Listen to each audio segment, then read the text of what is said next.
It feels like the first time. It feels like the very first time.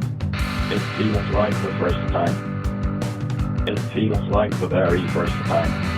Hello, everybody, and welcome, one and all, to another exciting episode of the First Time Show. Welcome, right off the top. Welcome. Come on, come all. I want to say something right away, which is... Okay, and then I want to say something right away. Welcome back, Alana. Thank you. And we are sans Owen today. And we don't know... The thing about Owen is he's kind of like... We don't know why. He's kind of like God. You never know when he's going to show himself. And when he does, it's usually in mysterious ways. So maybe Owen will be back and maybe not. But it was nice to have him on. Shout out to Owen. Hashtag Owen. Yes. Now, literally, I would like I'm everybody... wearing the white V-neck, so me and Owen are just molding into one person over time. Now, everybody shout out to Owen right now out loud. Shout out Owen, yes, wherever you are in the world. Or just tweet out hashtag Owen, yes. But make sure you say it out loud while you write it. And also write a novel about Owen. And don't forget to say it out loud. Out loud. Guys, welcome to the show. We're joined once again by Alana Fickes. Alana's back. And we're cruising through season 3. And Brett. Of course. We're always joined by Brett. I'm always here. Every single time. Look, I don't introduce myself. So it's not like I'm missing anybody. Can I say something? I just wanted to shout out you because you weren't you. in the episode last week, and I think that that's of note. Welcome back, you. Brett. Thank you Welcome very back, much. Steve. Thank you. Thank you, Steve. Welcome back. Thank you to Brett. Ridiculous. All right. Wait, listen. can I say something? Yeah, go ahead. Before I take this dang coat off because it's hot, I'm wearing this outfit in honor of Nora on the second episode. Do you see the cold chain? Do you see that cold Camouflage? chain, Brett? Alana was really bothered by Nora's camouflage shirt, and the whole time I was thinking, bothered. well, you brought it up so many times, like, what's with what's with the military? No, the outfit. I just don't get it. The outfit was significant. I wasn't bothered, but it was significant. I think Nora's just like, she's a hip older woman, and she wears her Converse and she wears her military shirts. No. And I think I can stop you right there. That is fashion that was going on in 2005, 2006. Well, sure. Period at the end of the sentence. Yeah, but you wouldn't and have what was seen... fascinating So you don't about think it... there's a reason? There's no reason she would. Well, Alana thinks there's a reason. No, I just said there could have been a reason, but every single element that she was wearing was so incredibly streetwear 2005, 2006 that I was... yes, but that's an important thing to distinguish. but- Streetwear, which isn't What's your necessarily something like a debatably pushing 40-year-old woman would wear. Yes, it is. Yes, it is. No, it isn't. It is something her Prove character it to would me. wear. Well, yeah, her character. 100%. Her character, yes, that's what I'm talking about. Okay, I'm saying that you're it's trying not, to say it's out of the norm, and I'm saying it's not out of the norm. I'm saying, hold on. I agree. No, what I'm saying. I agree with you. I'm just saying it's out of the norm for a woman her age to wear streetwear like that, but not out of the norm for her character to. I disagree, but it's okay. We can have different opinions. I'm saying the reason it was significant to me was I couldn't... The whole time I was watching that, I'm really guided by fashion. Like, clothing choices That's your are podcast. big for me. That's a great podcast. Guided by fashion? Guided by fashion. It was a little bit like there's like Jesus in there. I'm not into that part. But... So are you saying you're talking about Jesus? The whole time in the episode, I felt like who I was in 2005, 2006 era. Or maybe I'm getting the years wrong. Could be somewhere between 2005 and 2008. But somewhere in there. All right.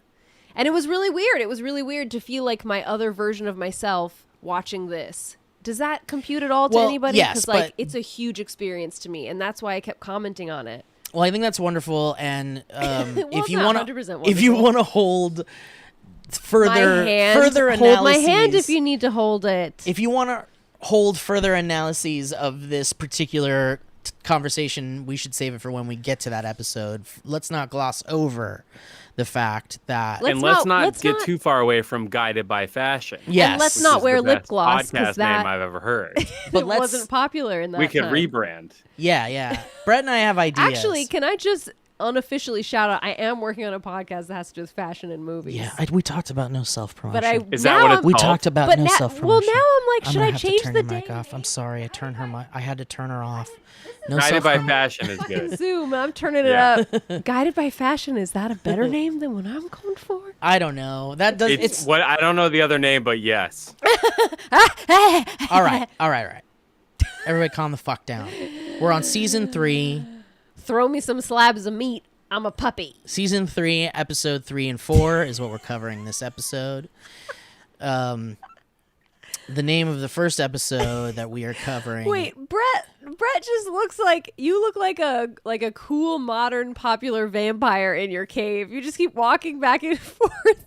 Oh, that's Your so hair 100% slick. what I was going for. Oh, well done. Someone's The guided by vampire fashion. in my dungeon. Someone's Modern guided by vampire. So where's the the first party? episode of I forgot all about Please it. give me no, that party. I don't think I need to have it party. anymore because I deleted a bunch of stuff. to I cleaned out the soundboard a little bit because it was cluttered up and I couldn't find a lot of shit. But yes, Steve- the first episode There's of a lot of clips this week.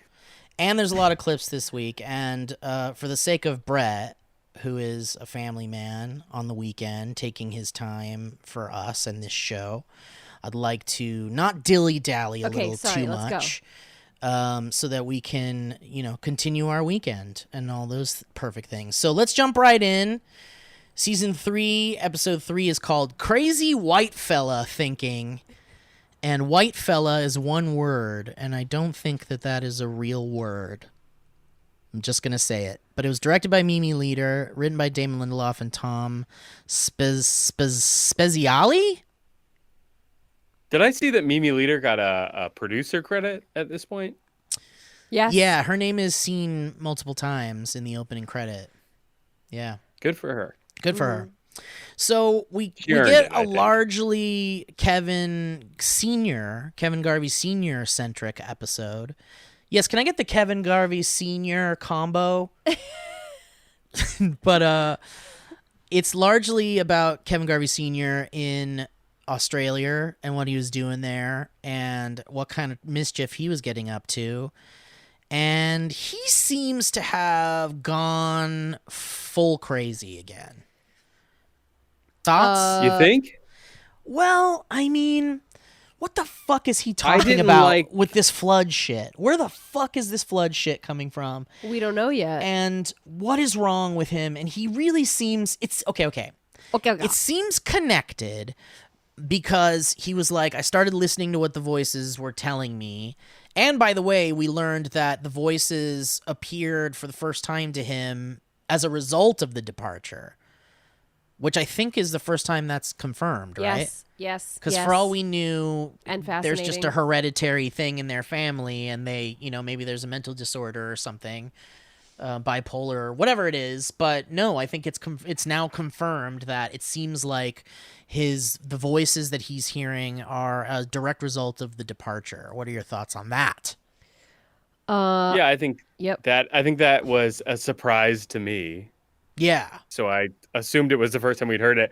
I felt like it buttoned up everything with Kevin Sr. that we haven't seen except for him talking to Kevin Jr.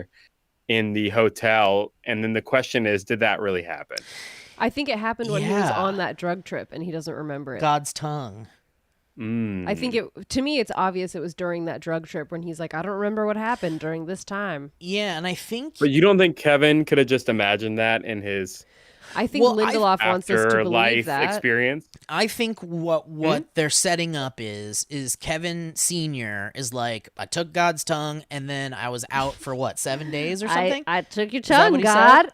I got your tongue. Did he say that? He said 7 days? No, 2 weeks, and he ended up 2 across the weeks. country in a hotel room. So anyway, the point I'm trying to make is that 2 weeks later. it seems like what they're doing is like now that Kevin Jr. and Kevin Sr. are reunited, they're going to have a conversation, and I'm sure Kevin Jr. will bring up the hotel communication and all that. And I then hope so. maybe that will tie up some loose ends for Kevin Sr. But yeah, it is interesting that they've decided to go with that. He doesn't remember what he did while he was on God's tongue, but But it confirmed my suspicion, which was that he was in Australia when he contacted Kevin through the hotel. But we knew that, didn't we? But I think we weren't sure. Well, yeah, we knew. Well, we No, weren't we sure knew. because he had already left for Australia. well, maybe I never. Did you wasn't ever sure. question it? Well, here's why I questioned it, because when Kevin's dad is being communicated with through the TV, he says, "Holy shit, we're in the same hotel room." Oh yeah. And I was like, "Huh, does that mean he's what does that mean?" So now that we've confirmed that he was in Australia, then potentially the hotel in Kevin's afterlife or in the afterlife He's in is Australia. just a version of that hotel in Australia. Or it maybe- is Or in Kevin Australia. Senior Maybe the dipped afterlife is into- Australia. The afterlife could be Australia, but he does drive to Jarden to I that. mean, I think, but if we're going with Kevin's dad's vibes, the afterlife is Perth specifically. The problem with that Perth, Australia. is that he did drive from the hotel with young Patty to throw her into the well in Jarden. So, but if we Ooh, are shit. in a magical afterlife where geography kind of doesn't make sense or isn't connected in a way it is in our world, then perhaps he, maybe it's just. A lot of interesting. So Geography you're fun saying the things. hotel is real, I'm not saying it's or are real. you saying that Kevin Senior died a little bit when he took God's tongue I think we're Oh. pretty and he had much. to go through his own journey? I like that, but I think I we're think more joking that the specifically, hotel is real. No. More specifically, what I'm saying Oh. is that the hotel might be based off of a real hotel in Australia in the show world or whatever, but we might never learn that. And the only thing that alludes to that is when Kevin Sr. was like, "We're in the same fucking room."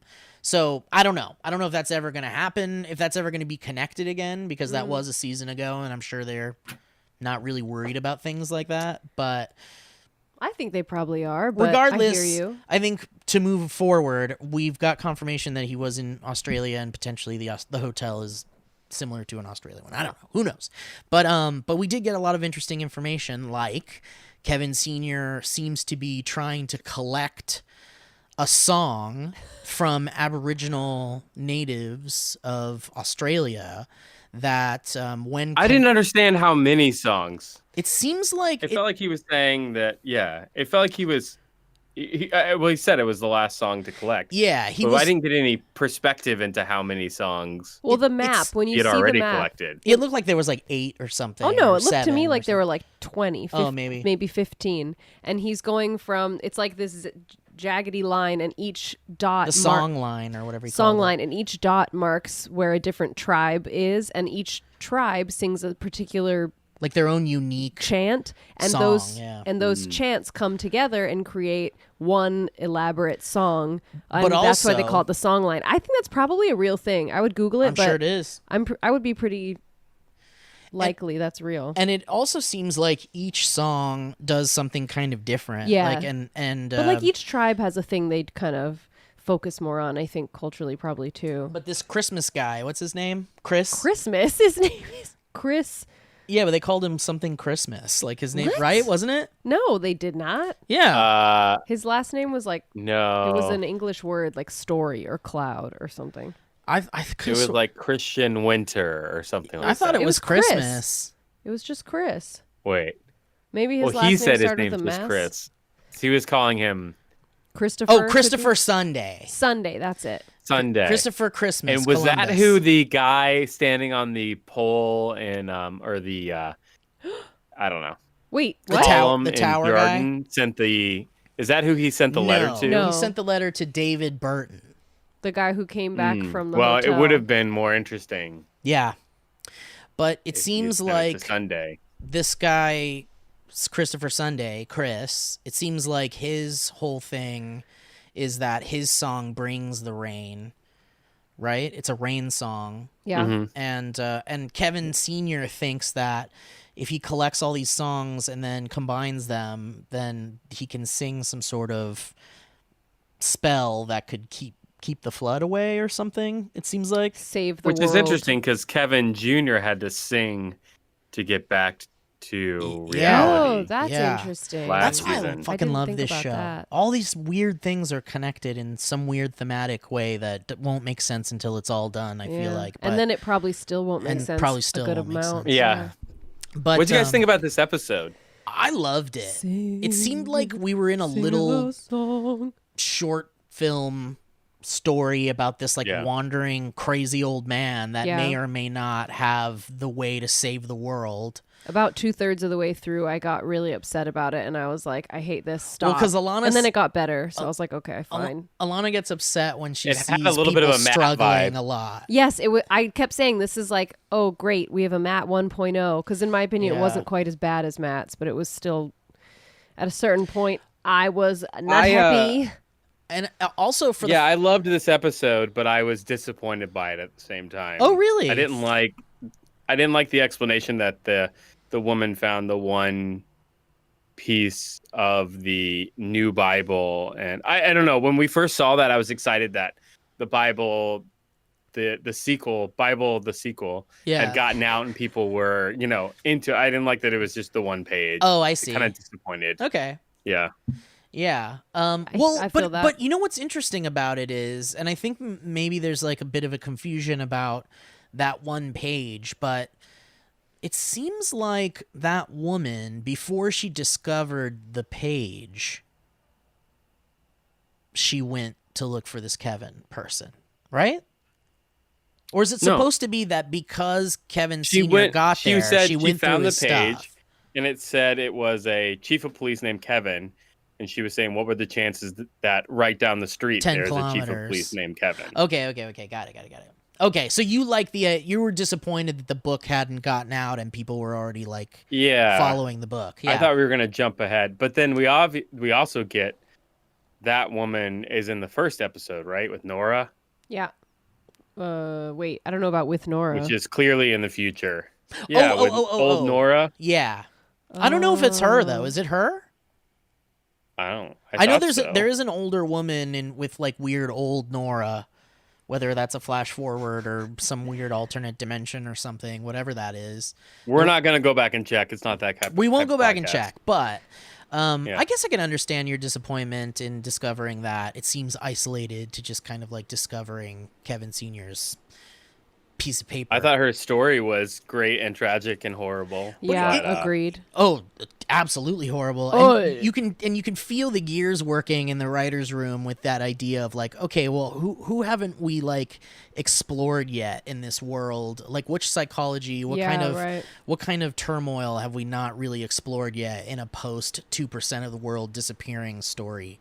And it seems like someone who is was a total affected. believer, like an absolute believer, to such a degree she didn't go back to check if her kids were even still Well, not there. only that, it's not even that. It's like not even that. I think it's straight up just the idea that if that had happened to you, there's no way you would consider that they were like lost out in the middle of nowhere somewhere, especially if you had heard that people were just disappeared all over the world, and all you were hearing all day was that people in your own city, people in your own town disappeared. It's like, of course you would just think all of my children disappeared, especially when you hear that some people's entire fucking families disappeared during the departure.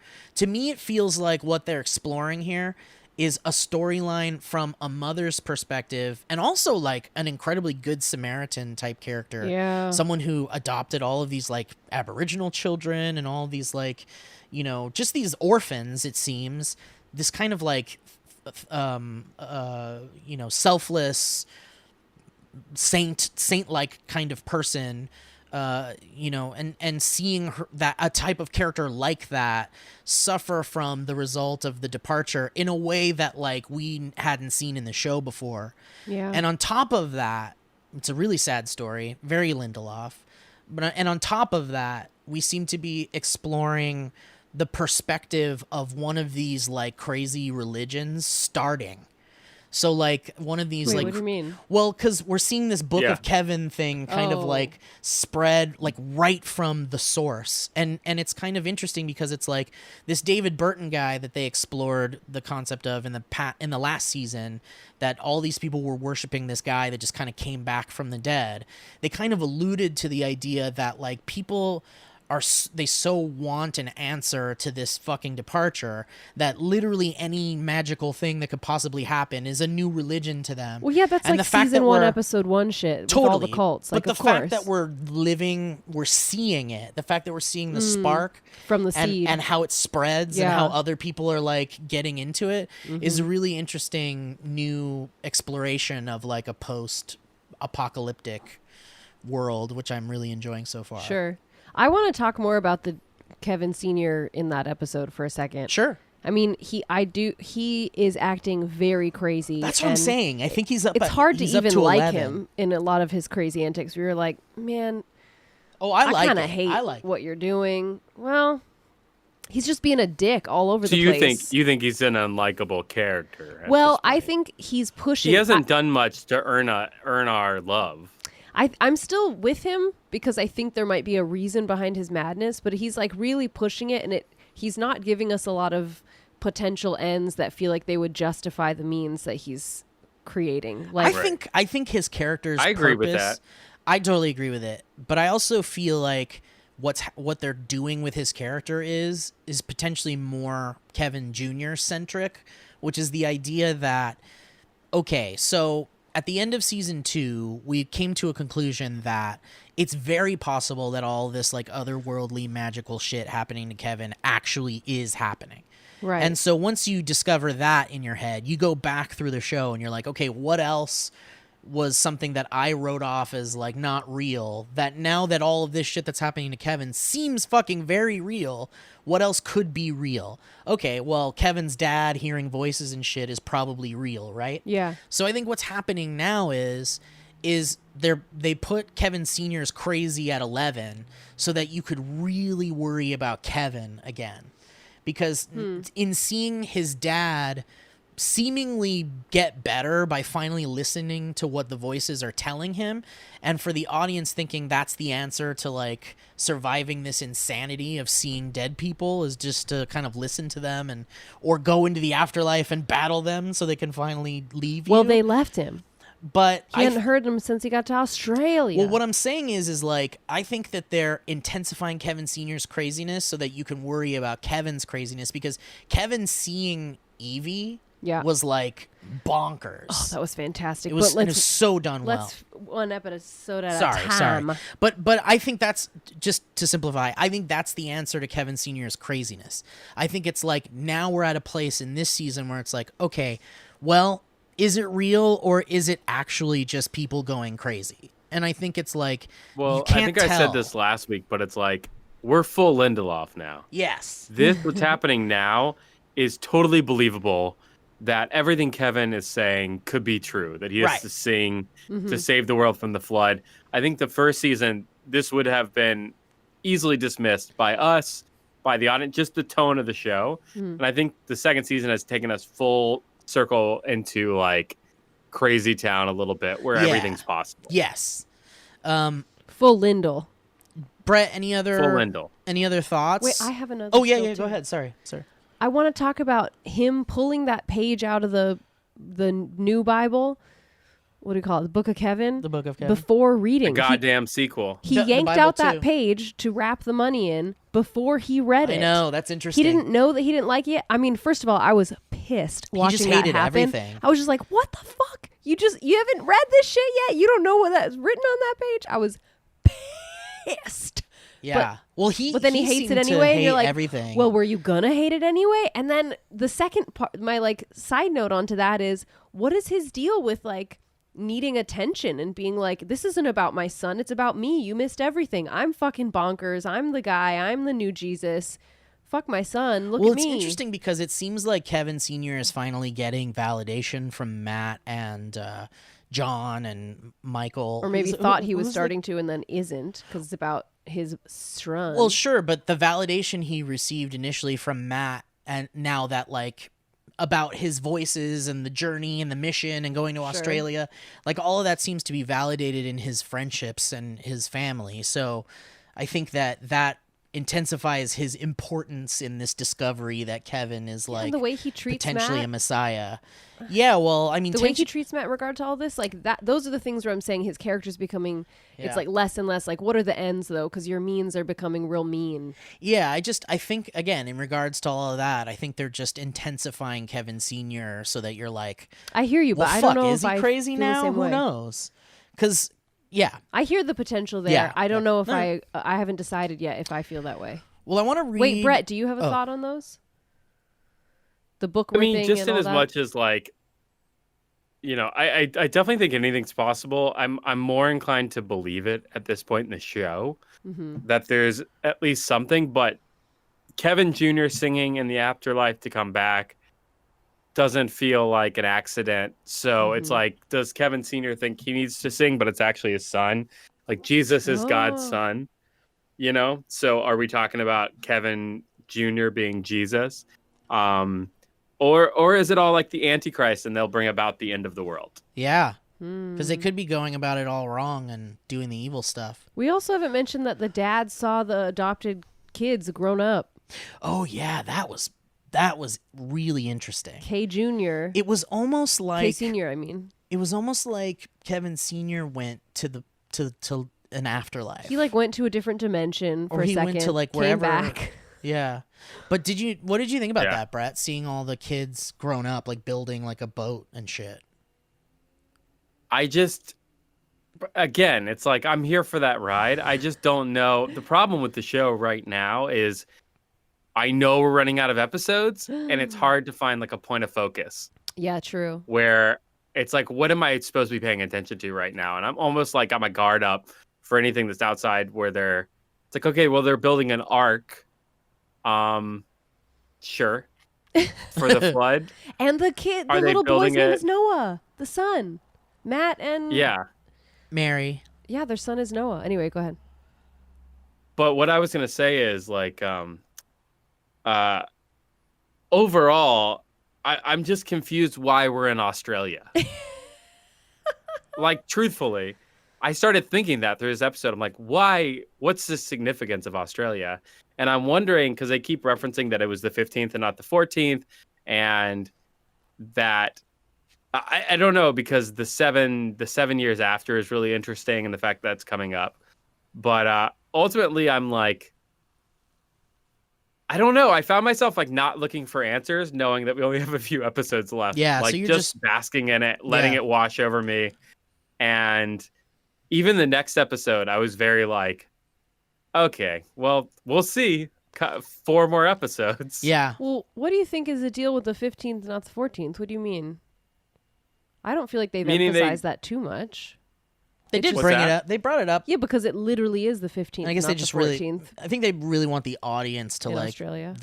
remember that where they are, it happened like kind of the next day. No, but because it happened at the exact same moment Yes. in time, but because of our timelines, Australia is a day ahead of the Yeah. US. But it all happened at the Yeah, same I guess moment. what I'm trying to say is because, you haven't seen Lost yet, Alana, but going through Lost with Steve and Owen, now I'm just looking at the edges. I'm not looking at looking at like the main focus. I'm just trying to find like, well, that blade of grass seems out of place. What does that Yeah. mean? And it's like I can't stop my brain from like really hyper focusing on weird stuff where Yeah. it's like, why would we go to Australia? It's a different day. Does that all mean something? Is there a reason we have to go to Australia? I see, yeah. And I started thinking, like, what is the elevation in Australia? Is it higher or lower? If a flood comes, would Australia sink first? Interesting. Things like that. I found That's something very interesting. of note here in the wiki. It's saying that Kevin Sr. discovers an indigenous group in Grace's backyard building a boat. It doesn't say that it's like her children. But they call the guy by the name that we are then very obviously pointed to in her adoption book. Yeah. So and Wait, it I'm looks like him, confused. Are you too. saying these are her children that died? Yeah. That's what we think. Is that not what you got? Oh, I mean, I but, see. But this wiki is not alluding to that either, so we could be wrong too. I know we could be wrong. And- I took it as Kevin sees like these people talk to Kevin Sr. and because Kevin Jr. sees them, doesn't just hear them, I assume Kevin Sr. also sees them, doesn't just hear them. Oh. Like he looks around the room, you know, when he was in the asylum and stuff. Yeah. So my feeling when he went and saw and talked to these people is because there were no other like alive humans around, he couldn't tell the difference between those being people who are here in a different dimension, dead, whatever, Well, or it not. is interesting because when Kevin Sr. asks her in the moment, Grace, he asks her when they have that conversation at the end of the episode, he asks her, so you're out here all alone? Yeah. And she said, yeah. Because she tells the story of, I think it becomes obvious to him. He's seen the pictures. He already thinks those people he Who saw knows? are those kids, I Who think. knows? The same way we would, because we heard them call them by those Here's what I'll names. say about that. What I think is interesting is they died. They didn't depart. They died. Yeah. And in the next episode, we get a very specific part where John and Lori yeah. are doing their little con make people feel better, Mhm. and they won't talk about people that departed. Yeah. But They'll only also, talk about people that died, as Yeah. if to say it's almost like the show saying it's different, It's different. and we Dying don't know is what happened to different. him it's yet. definitely Yeah. different. So it's like, you know, Kevin Dead. Jr. has only seen people that died. Yeah. And so the fact that the kids died, could he be seeing them? Sure. I don't know why they would be grown up though. Yeah. Well, what supports that, I think, though, also is that one of those potentially dead adult children he sees confirms that Chris Sunday babies. died. Well, he confirms that Chris Sunday is dead, and how would he know that yeah. if he couldn't, like, you know, we're dead too, so we know that shit, Man, or who I don't know, whatever. knows? Maybe she means that she's alone. Oh, up that's there. right. Maybe she means that she's alone up there, but that like Are you tweezing a hair out of your leg? Yes. Maybe she's saying that she's alone out there, but she has people like come help her with things, but for the most part she's like alone when they No leave way. or I whatever. think she means that she is alone, and I think those are the dead kids that he sees as adults. Another thing I wanted to bring up really quick, which I love, which This is making happens my head hurt. it happens in the next episode, but Should we switch to the next? we'll get there, but sure, whatever. But I just wanted to say, because I have stuff to read from the episode that might be interesting, but I really just loved, as a side note, that it was this episode. No, maybe it was the next Just one. tell I us. don't remember which one it was, but someone said they saw someone depart right in front of their face. She it was talks Grace. about the And checkout she said person, they had Weetabix in their hand, a box yeah. of cereal, and and the it cereal went with them. What?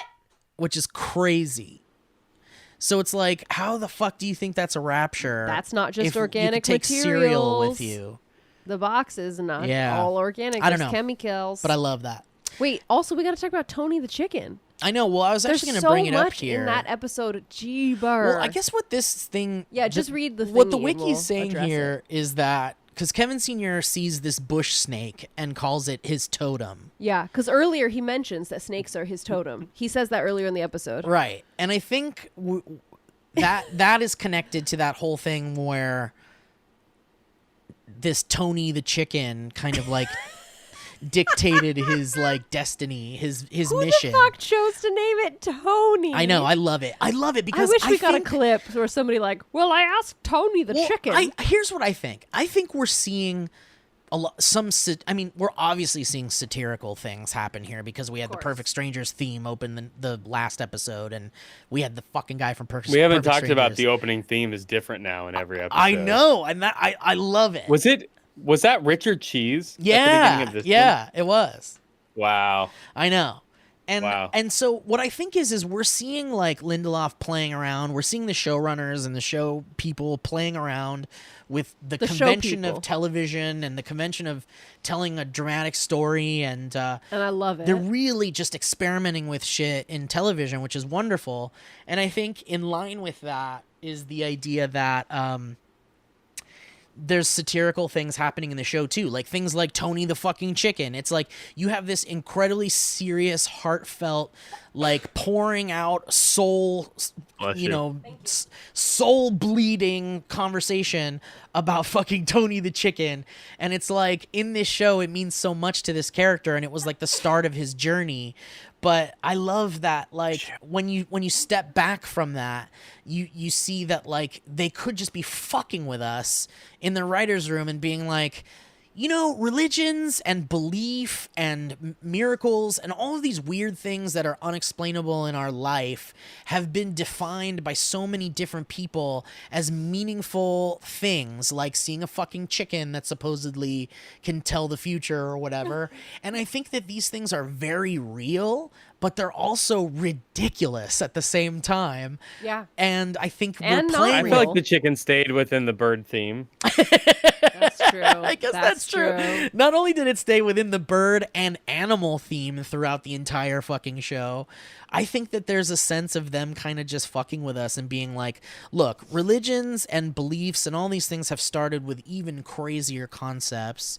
So let's just play around with that while we create this new kind of religion before our eyes, which I thought was very interesting. And you know what you just reminded me of? She also, Grace, confirmed that animals disappeared too, because remember she said yeah, that was confirmed. that one yeah. farm, all the people and the animals there disappeared. Yeah. What the shit?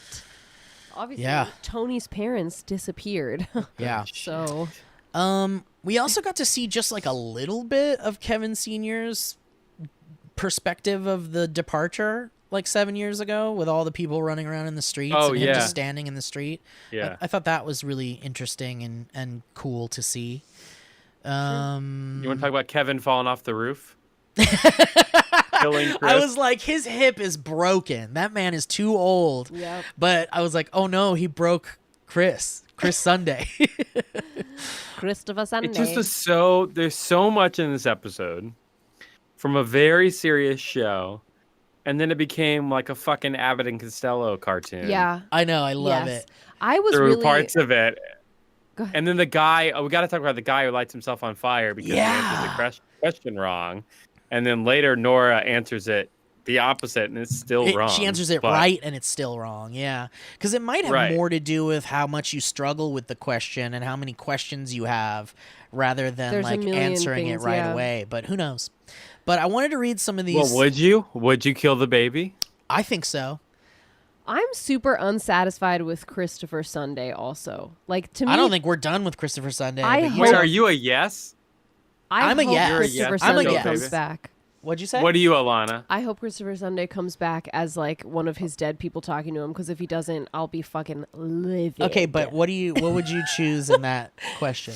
It's really hard to say, but Yeah. going off Nora's questions and the answers she got, I would probably be with Nora. I think that's and I'm also dressed like her and, today. and I think that's the point. Like, Nora made like an excellent observation and an excellent point about the question, which is like, babies die all the time and curing cancer would save millions, billions, whatever. And I think it's meant to be like, well, this is obviously the answer. See, but listen, I'm a no. Oh, wow. Because if there's a decision to be made where it's like, you can kill this baby and cure cancer, it feels like it isn't my decision to make. It feels like a big old fantasy Whether or not, idea to me. But meaning whose like, it decision doesn't feel like it's is it ever to my make? decision whether or not someone should die or not. Especially a baby. If Feels you- like a trap. Yeah. That's all I'm saying. I've sure. It's hard for me to actually think about that, because in reality, when I think about the idea of something or a cure for cancer, I just have a little bit too much medical but we're knowledge to hypothetical. actually. It's I know, but what I'm hypothetical, saying yeah. is, because I have a little bit more, like, I think a lot about the health details and things like that. It makes that question super fantastical. There's like almost zero reality in it for me. So it's an easy question for me to answer in fantasy zone. It's harder for me to actually think in real world terms if that were possible. Do you know? Because if they said cure something else that was like a COVID or something, like a strain of a virus, that'd be easier for me to conceptualize in real world. But to cure something like cancer, that's just a cell Well, it's like mutating. we have that a cure happens for no matter cancer, what but all we the have time. to test it. We have to test it on babies, and it's probably going to kill this baby. Yeah, but what I'm so saying that we is, can figure out if it works or not. I'm Yeah, but saying you it's have too unrealistic for me, because I know too much about cancer, Yeah, and I but know how like- much you can't just you could never blanket cure cancer with one cure. It's Yes, would totally. never sure, work sure, that sure, way. sure. But it's less dramatic if you're like, if the question is so multi-layered and I know. long and I'm no. you cure only the most dangerous cancer, and it's like, No, well, I that, know, now I it's know. dumb. But the point I'm making is because what makes this a hard-hitting question is how really you can think of it. If you can really perceive this as, imagine this circumstance was really a real thing, and you had to actually make that choice. You know, it's that whole but I thing where you think pull the it's- lever and it's going to kill one person or a bunch of people on the train tracks. Yeah. It's the same question concept, but I'm saying it's hard for this specific one for me to really. I know, but you don't want to be. But you don't want to be that guy that's like, you know, oh, you must be fun at parties because someone asks you like, would you rather this or rather that? And someone's like, well, you know, there's 12 different versions. And it's like, all right, it's a fucking dumb question. Yes, and I'm just making yeah. a point about the type of question. I'm saying it's hard to I get it. The really reason I'm focus asking is because it. I don't know what the correct answer is. I know. mean- I think that's the point. It says here, Damon Lindelof has called, and I have not seen this film, the 1977 Peter Weir film, The Last Wave. Have you heard of this movie, Brett? But Yeah, I'm aware of it. I haven't seen it though. he calls it a big, quote, a big inspiration for and potentially an actual prequel of season 3 of The Leftovers, noting that David Gulpilil plays characters named Chris in both works. Oh, the guy that plays Christopher Sunday, I guess. Implying that his Sydney-dwelling Aboriginal character in The Last Wave, Chris Lee, might have matured into Christopher Sunday. Notably, Weir's film is in part about increasingly abhorrent weather in Australia, and a man named David Are we Burton. watching that next? Yes, and a man named David Burton who has apocalyptic visions of a flood that will end the world. Note that, while the show's David Burton was almost certainly named in tribute to the Weir film, they are clearly not the same character. Whoa. Lindelof and Scott Glenn have also mentioned Bruce Chatwin's 1987 book, The Songlines, as a major influence on this episode. Ooh, what's The Songlines? Let's find out. It's a book written by Bruce Chatwin combining fiction and nonfiction. Chatwin describes a trip to Australia, which he has taken for the express purpose of researching Aboriginal song and its connections to nomadic travel. Discussions with Australians, many of them Indigenous Australians, yield insights into outback culture, Aboriginal culture and religion, and the Aboriginal land rights movement. Chatwin develops his thesis about the primordial nature of Aboriginal song. The writing engages the hard conditions of life for present-day Indigenous Australians while appreciating the art and culture of the people for whom the songlines are touchstone of reality. Cool! A lot of depth here. Songlines and this is back to the Leftovers. Songlines in Aboriginal culture trace the paths of the creator beings who gave shape to the formless land and also serve as geographical descriptors of key landmarks and holy sites, permitting the singer to navigate the land. They are also heavily encoded with knowledge of local flora and fauna, passing key survival information down across generations. Kevin Sr. seems to be only interested in the rituals that are performed at holy sites along the songline. It said what? Permitting the singer to navigate the land? Navigate the land. So it's like survival almost. Survival information. According to Kevin Sr.'s map, the tribe whose song he steals at the beginning of the episode is the Bandjigali. Kevin Sr. recognizes Sharon's snake art as Papunya. Kevin Sr. claims to be initiated Yamanjaran. I was curious if that meant something more. Yeah, I mean, I think there's just like a snake thing kind of going on. Seeing as the snake is his totem. There's a great clip in there. I think I think the snake things seem to also be kind of like a marker of him being in the correct place, maybe, because it seems like his totem is leading him to where he needs to go or something. I was really bothered by the conflict in that episode and his character between seemingly like following whatever his guidance is, the universe, whatever, following his guidance and trusting it, the higher powers path for him versus him trying to fuck with things and manipulate them and force things into happening. Like, to me, those are super opposing forces. Yeah. And he's fighting it. And through the whole but he's fighting it thinking that this is how he gets to do the right thing. And I'm like, either he follows the guided path and it will show itself and he's always in the right place at the right time if he's following it, so like no worries there, or he has to fight to do the thing that he knows is the right thing to do. It's not like you need to be like fighting and fucking with things and ruining things and literally accidentally killing people and disrespecting cultures and shit in order to get to some place. But doesn't it doesn't it seem superhuman though? Like, it seems really human. But that's what I'm saying. It's the against fight all that. between Yeah. being human and having faith. And I'm like, well, pick one, dick.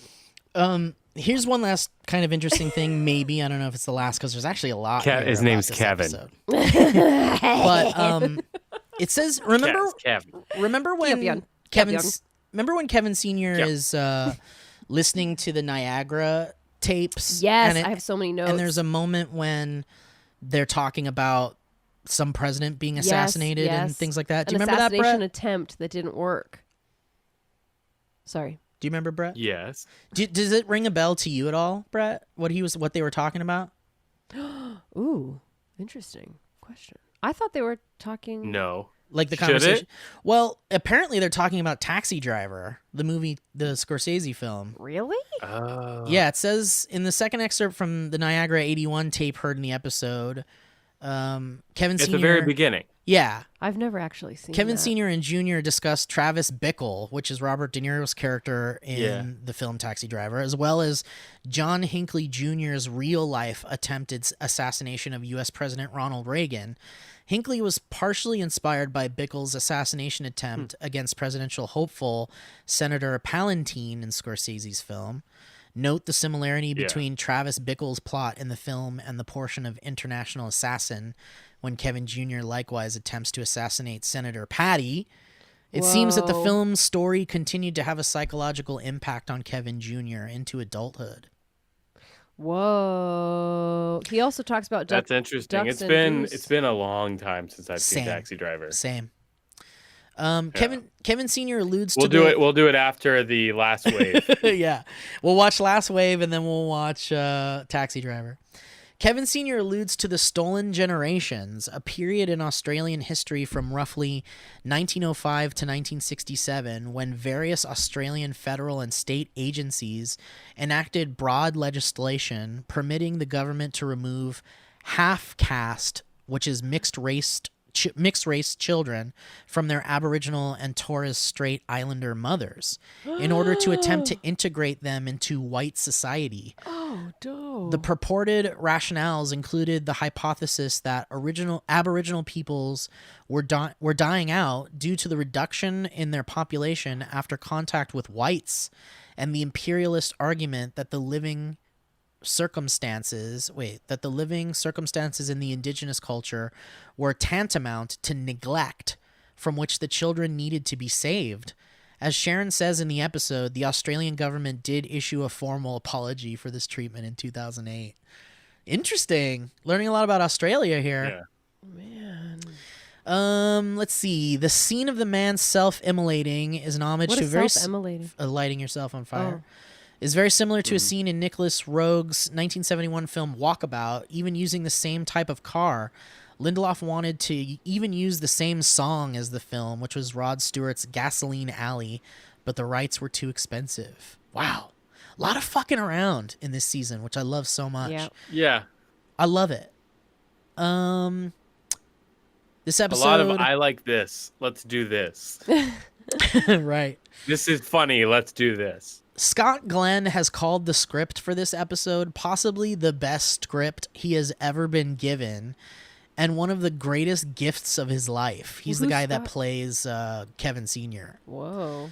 He has also said it was one of the 3 times in his career that a script played him, and he felt that all he had to do as an actor was stay out of the way.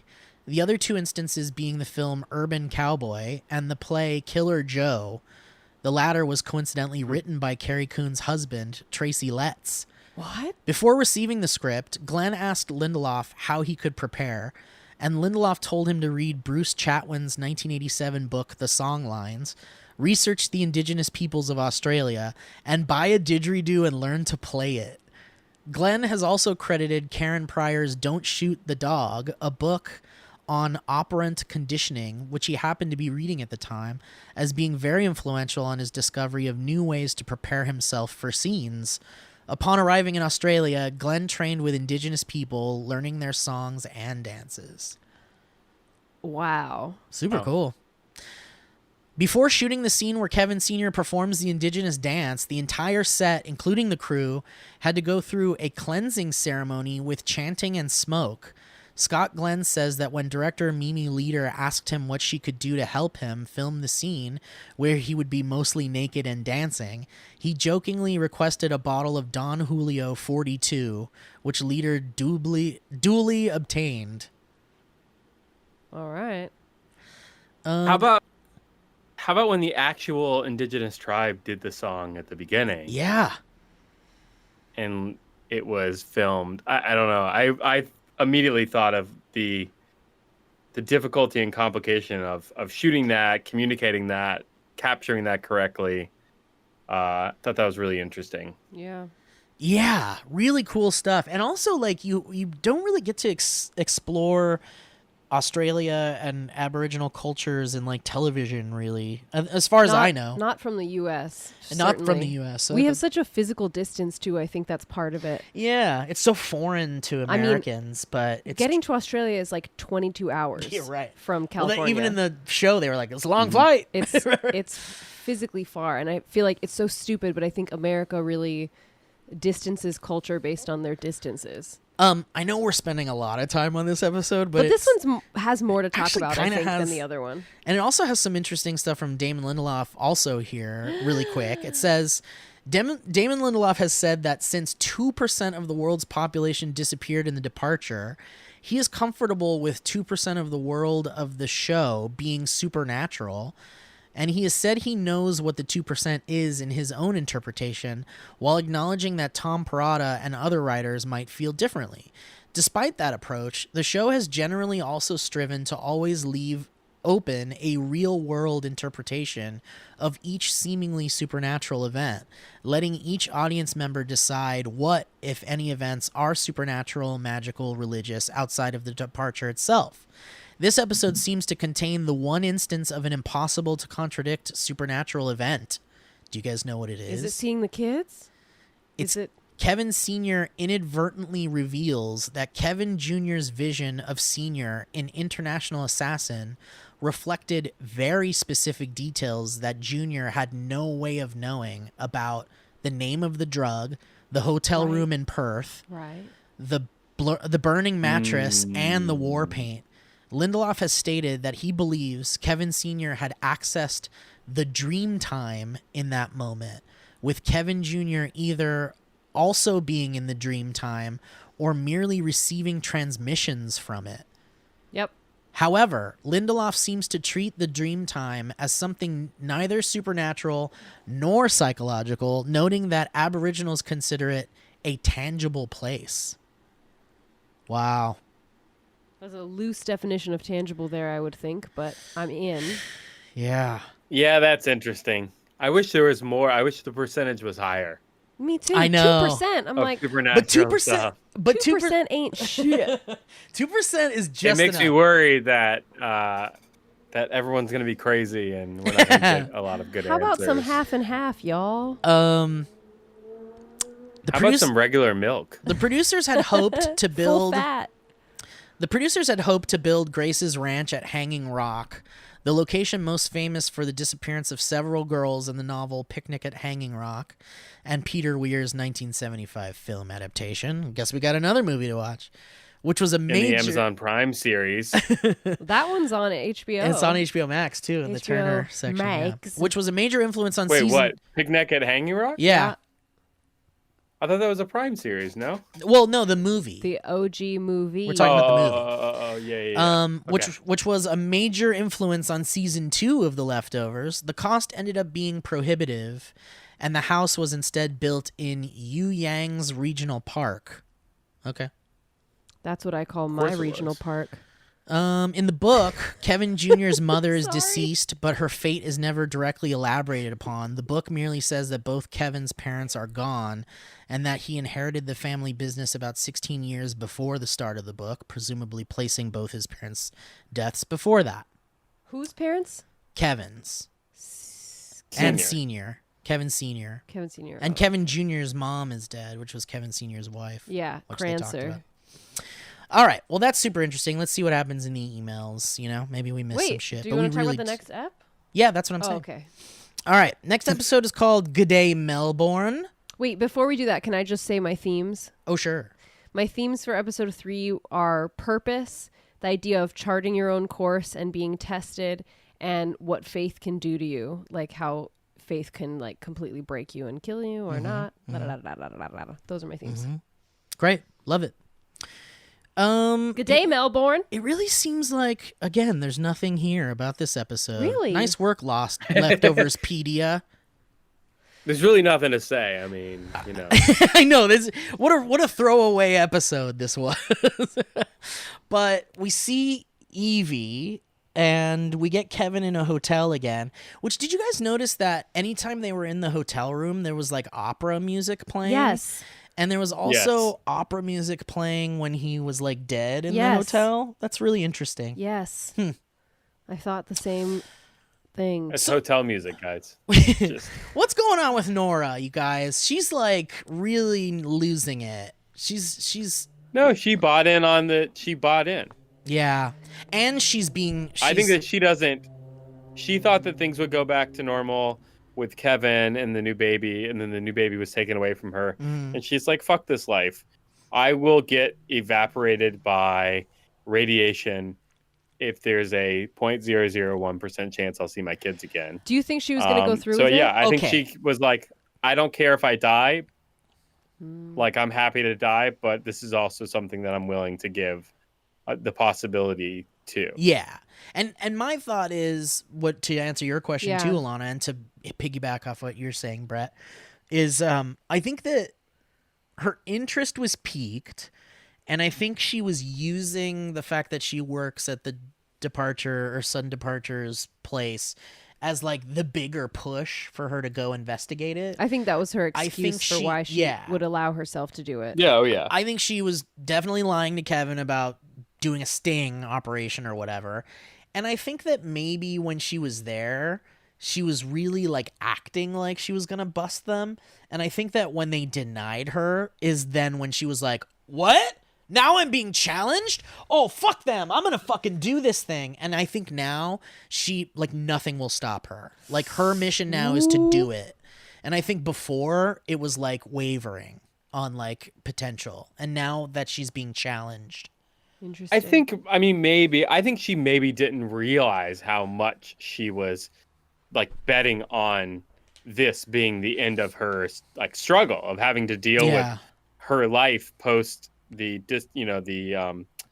poofing. And I think that it was taken away from her. Like this was her escape. Yeah. She was going to either die or be reunited with her family. Yeah. And she was all in on both of those possibilities. And the fact that Kevin... I think they took it away from her. I think she was in her... I think her defense to Kevin was a blatant lie. I think she brought him or let him come to Australia because she knew his dad was there. And she's like, well, he can go reconnect with his father and, you know, I'll be gone. It doesn't matter anymore. You know?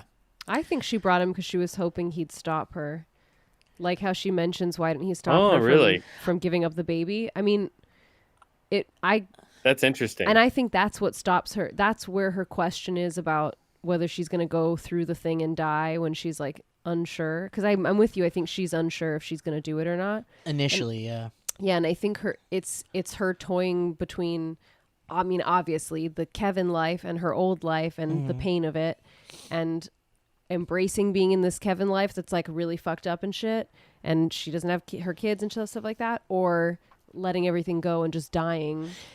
And also, like, I think because Kevin straight up is like, why don't you go fucking find your family then? Or like, why don't you go be with them? He was so harsh. They were all so harsh at Like- the end. I was like, whoa, broken inside. The fact that he said, why don't you go be with your family then, makes me feel like She's definitely going to do that was it. her last reason to like not do it, which was Kevin, really being like, don't do this. But the fact that he was like, fuck you, go find them. but you don't think that Kevin is also like full scorched earth at this Oh, point? yeah, when he but I saw don't think she Evie, realizes it's like, that. that thing, I killed Patty and it didn't fix. I'm still fucked up. He threw Yeah. John under the bus with the book. Mhm. He's like, yeah, go be with your family. I think he just does not give a shit anymore. I think he's just feeling like, He lit the book on fire.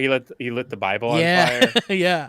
He just doesn't give a shit And anymore. I also love that like him throwing John under the bus is really kind of also his like scraping his way down to the bottom of the barrel by taking people down with him and being like, all right, you know what, Lori, you think I'm fucking crazy because I thought I saw Exactly. Evie? Well, ask your fucking boyfriend or fiance or husband or whatever. Ask him about the Yes. fucking Yeah. book. Yes. So that he could be like, see, I'm not crazy because they're writing that I'm fucking Jesus. Well, I don't think it's him saying, Well, look, I'm maybe- not crazy. I think yeah, it's yeah, him yeah. saying, everyone's fucking Everyone's crazy. Stop crazy. acting like you're Yeah. on your high horse and Yeah. that I'm like this huge problem. Like, Yeah. we're all a fucking problem.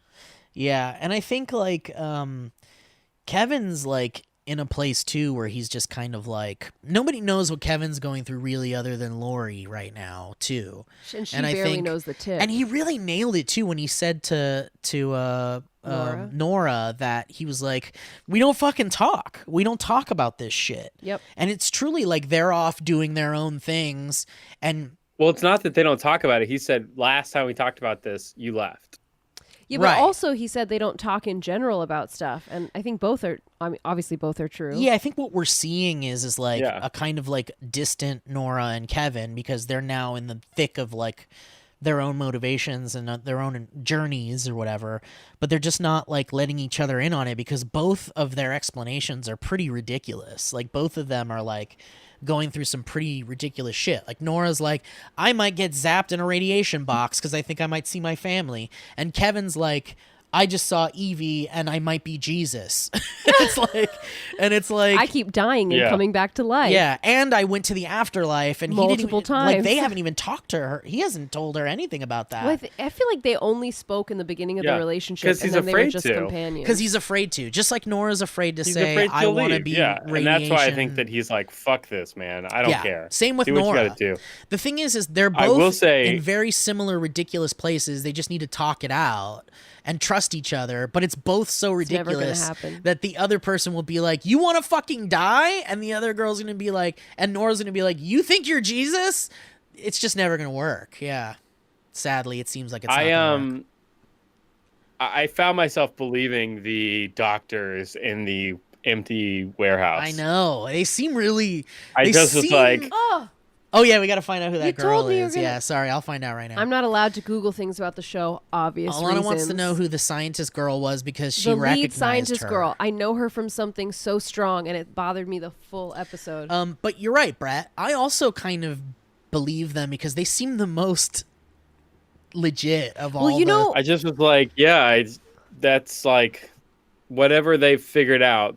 It's more than just crazy people, bombarding people with radiation. right? What Because even bot- that physicist was like the person that created this thing. Fucking went. through, yeah. Yeah. So it's Yeah. like holy shit. I don't know if I've particularly believed them or not, but I will say what bothered me I love the little details in their characters. Oh my god, I could think for hours on what those might mean and Ooh, I why the wonder what they piano were and why were saying they to doing each this. other and the. Yeah, and even Was what she even language was translating it? It's some form of French. I don't. Yeah. I don't think it was actually French though. Like maybe it was some French adjacent language. But what What was she playing on the piano when we met them? Oh, take on me. Yeah. But what and she annoyed was like- me most Yeah, yeah, in sorry. the whole episode was the sardines. Oh, yeah, she was eating pops a sardines. damn can of sardines and eats them straight. Excuse Yeah. Have me? you never done that? No. I would never. Oh. But I know some people do it. Yeah, you but guys gotta live a little, It was certainly an You extreme. gotta have some quarantine sardines. Quarantine. Corn Sardines. sardines. Quarantines. All right. Well, she was in Westworld. Westworld. That's it. She's much in Westworld. Which one in Westworld? She's the daughter, and she's so fucking the daughter good. of who? Oh yeah, She's so good in Westworld. good. That's right. why. That's in why that she's India so big in your mind. Westworld place. She's the one that's Yes, like hunting and that's shit. why yeah, she's yeah, such yeah, yeah. a. That's why All it right. bothers. And Got she's it. so hot too. Check. in that. Got it. Got it. Jackpot. They're All right. salty, Yeah, where's so you're the gonna want a lot of jackpot? water. All You're gonna right. want a lot of water Let's nearby. jump into the what?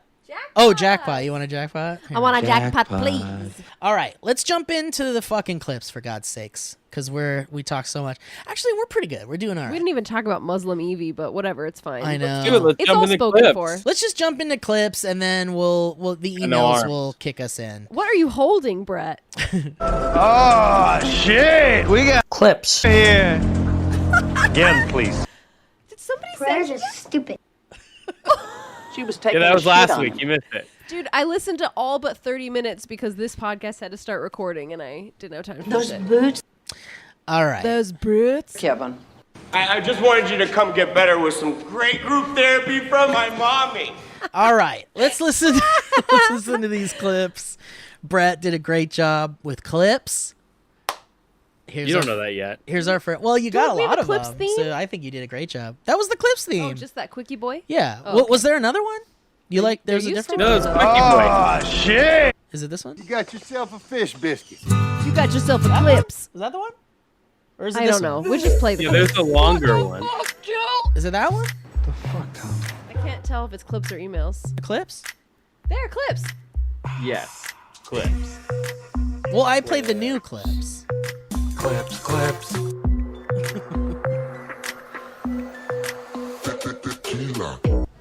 So, I mean, are you gonna choke me or what? Erotic? Don't be ridiculous. All right. Of course not. Don't be ridiculous. Oh, wait. Don't be ridiculous. Also, my themes for this last episode were insanity or faith and how they're intertwined. All right. Here's our ducks clip. Ducks go down, ducks come up. This is the natural order of things, son. Alana, I really love that one. Here's the next one. What are you doing? Preventing the apocalypse. What are you doing? That's like a very nice commercial. Motherfucker! That's great. That makes There's a no lot of fucking- language in these clips. Oh, good. That makes no fucking sense at all. Oh, I love that. That's very good. That's a very usable clip. Best of luck with that, Kevin. Go fuck yourself, Matt. Go fuck ourselves. Go So I fuck said, us. fuck yeah, I fuck want to talk to ourselves. God. Wait, let's hear that twice. So I said, fuck yeah, I want to talk to God. Fuck me! Fuck.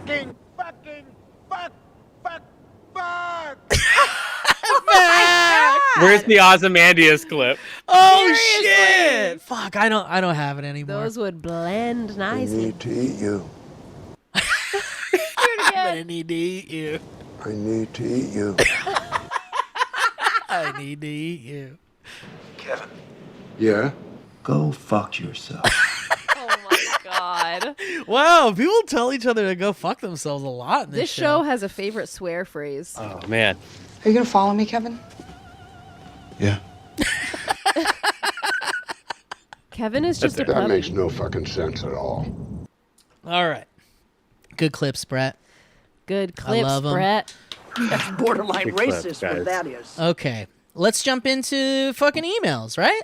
I'm so disappointed you don't have Yeah. last week's clip. Which one? That one that was really funny. I kept repeating party? when I was listening. Yeah, the You gotta party talk one. into the mic. The party one. Put it more, yeah. Okay, I was looking at you. Oh, okay. I was Maybe- hoping you would secretly catch my Which one? Catch what I was saying before. Which clip was it? Brett, the party one. How does it go? Oh, yeah. I have it. A I have party? it. I have it right here. Yeah, hang on. Where is it? I've been digging it all day. Fuck, I just had it in here. Fuck. Well, I'll have to earlier find this it. episode, you said you took it off. All right, well, I'll find it. Oh, here it is. Oh my god. A party? All right, let's get I love it. let's get some emails. Kevin. Took your top. Look who's here.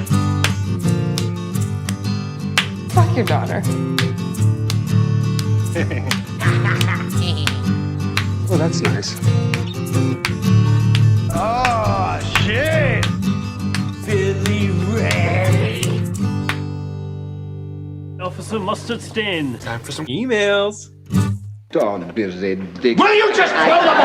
Okay, guys, I have some emails music that I curated from. Ooh, I don't want to use that app. Excuse me. Oh. I curated from. I guess they're not really a sponsor, but. Epic Sound. That volume. Epic. Epidemic Sound. Dude, I also am using them, and if they wanted to give me a free subscription, that'd be great. Well, Epidemic has proudly given us access to their library, thanks to Joe Beretta and his fine connection to Epidemic Sound and the Well, that's Valleycast's so very kind. relationship with Epidemic Sound. But yeah, so we have something similar to the Herb Albert tracks we used to play back in the day during the emails. But yeah, Brett, can you hear it? I mean, it's a total nightmare, but it's gonna sound great on the podcast. What is a nightmare to you? The way Discord works is every time Alana or I speak, the music cuts out. Oh, I see. Okay, but you can hear it, and it's But okay. I can hear it, and it's worth it. Okay, great. Yeah. Well, the audience is gonna goddamn love it, I'm sure of it, and so will Brett when he hears it on the episode. I agree. Like I said, I'm here for it. Kainoa Nakamoto sends an email saying, Kainoa? "This show, Kainoa. I know, that's a Hawaiian name. This is my favorite show of all time, and season 3 brings it to a beautiful finish. This season, Justin Theroux has been amazing." Spoilers. Bringing that man who has everything but isn't happy is pitch perfect. And also, he's looking super hot this season, I'm just going to say. Dude, they're trying to make him look like Jesus, right? I don't know. I Hot think they're giving Jesus. all the guys beards to be very biblical, which I feel Yeah, like but his hair is growing long and crazy. we'll see. It's so Like beard they're definitely going for a Jesus vibe. Carrie Coon is one of the best actresses I've ever seen, being sweet and understanding and snaps to an unhinged mother and wife who has lost everything. Having these two lead a beast full of amazing actors and characters was amazing to watch. Get ready, this season gets even weirder. But would we want anything else? I certainly wouldn't. Sent from my iPhone. No. 32 iPhones. Thanks, Kainoa. You don't want it to get weirder, Brett? No, I want it to get weirder. Oh, okay. Guys, I wouldn't want anything else. Beto is here, Beto! ladies and gentlemen. Honk, Don't be ridiculous. Will you just tell them? Beto says, "Hello, Beep boys. I think I can speak for everyone when I say we missed you, Alana."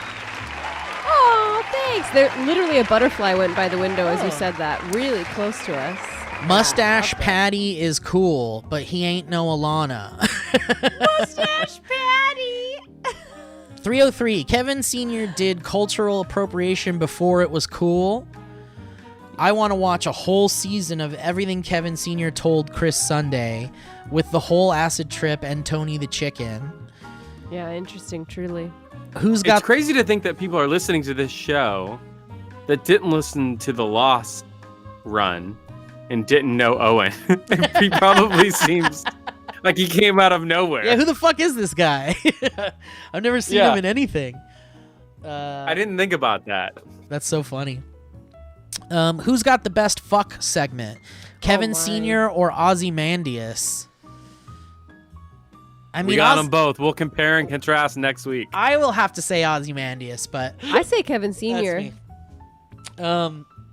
Grace said that at the moment of departure, she saw the register girl vanish in front of her, and that she took a box of Weetabix with her. What are the implications of this? People driving while holding the steering wheel did not take the car with them.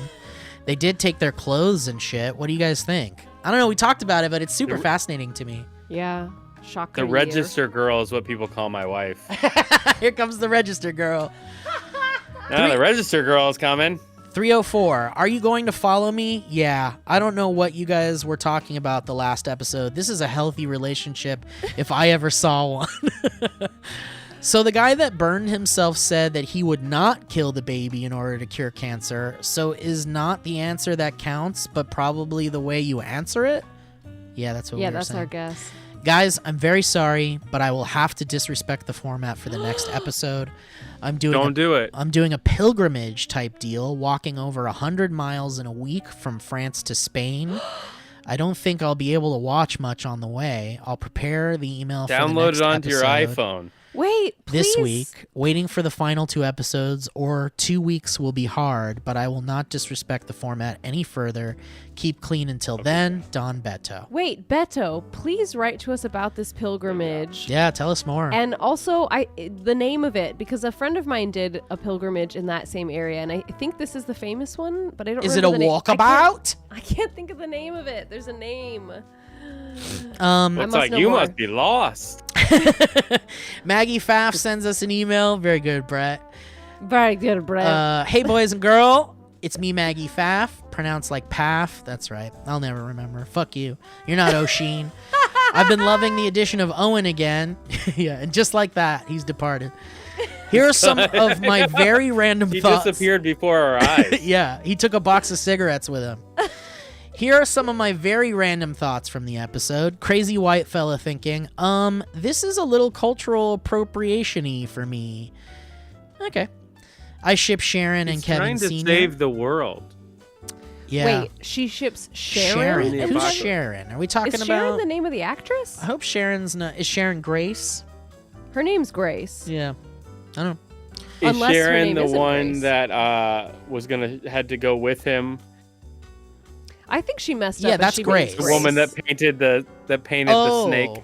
Yeah. Oh. Well, that's a weird ship because she clearly doesn't like him at all. I think she means Grace. I can tell Mimi Leader directed this one. That camera work is chef's kiss. The actor choice for Chris Sunday is so good. Yeah, agreed. Good day, Melbourne. Kevin runs like a damn dork. I've never seen the chase a bus scene trope end with them actually catching the bus. I appreciated it. Kevin, you have a lot of apologizing to do. Thanks and lots of love, Maggie O'Sheen. Maggie O'Sheen? Did she come off? No, that that's way? what I said. Oh, that's funny. Someone sends an email that just says Happy Kevin, and there's a picture there of Kevin with his little paper crown. And it says, It looks like it "Happy says, Kevin." this meme was made for the First Time Show podcast only. Any use of this meme outside of the podcast will be met with a cease and desist order.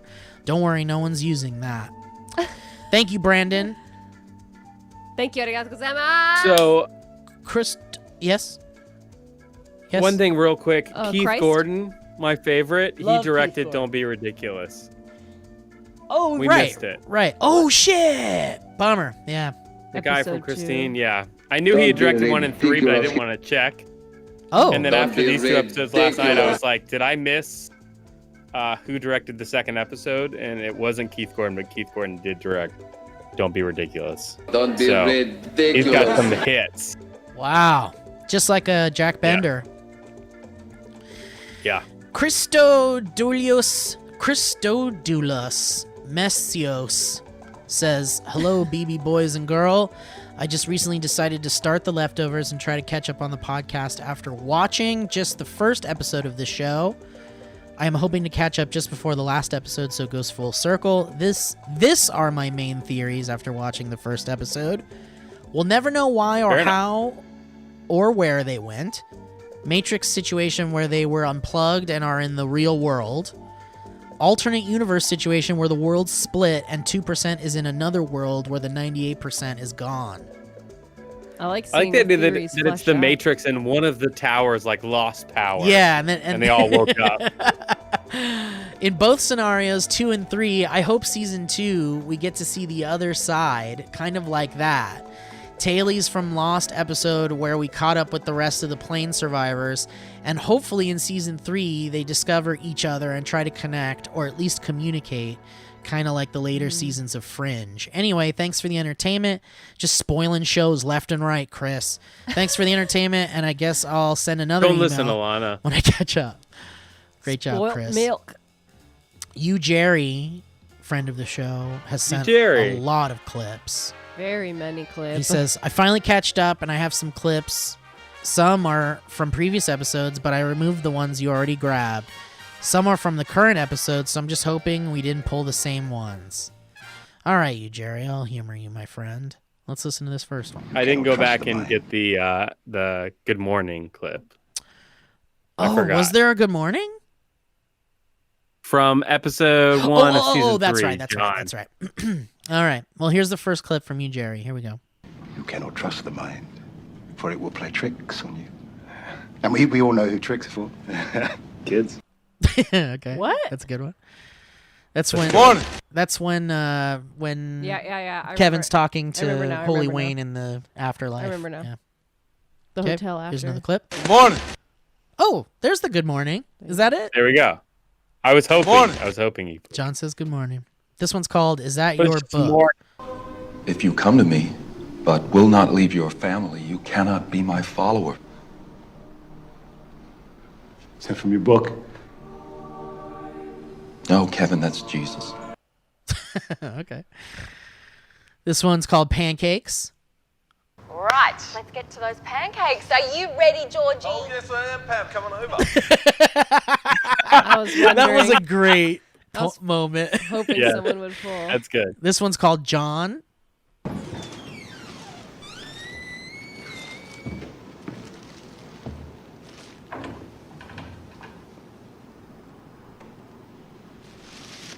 Brought y'all some supper. Okay. This one's called. It's the last one. It's called "Reusable Clip." We'll see about that. Reusable toilet. Discrimination is illegal. All right. What is her name? Discrimination. Oh, is yeah. It's illegal. where she gives the baby back. Dan Lucas, which is not real Dan, sent a Dan's thoughts that just says and. Did your email warn you again? No, this time it didn't. But it does say to translate from Indonesian to English. Just read it in Indonesian.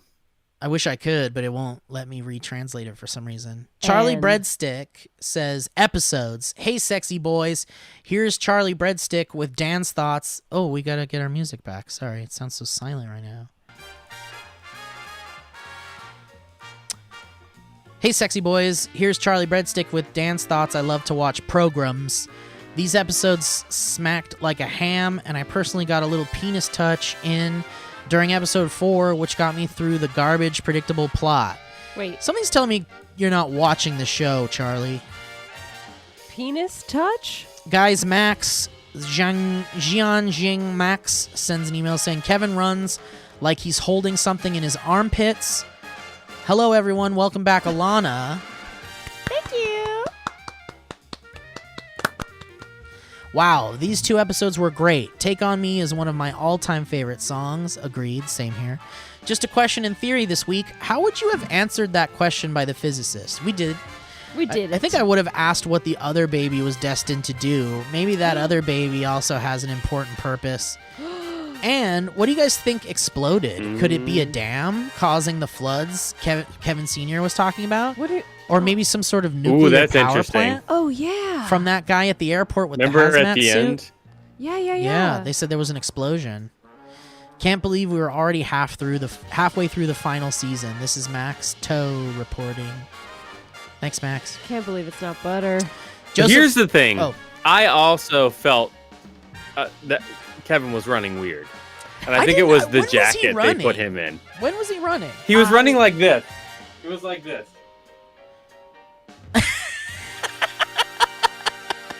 And he waved that car along, but it felt like he couldn't lift his arms up to like properly run. Was it when he There's was a lot of getting this. to the taxi to go to the TV studio to see Evie? No, it's when he was chasing Evie.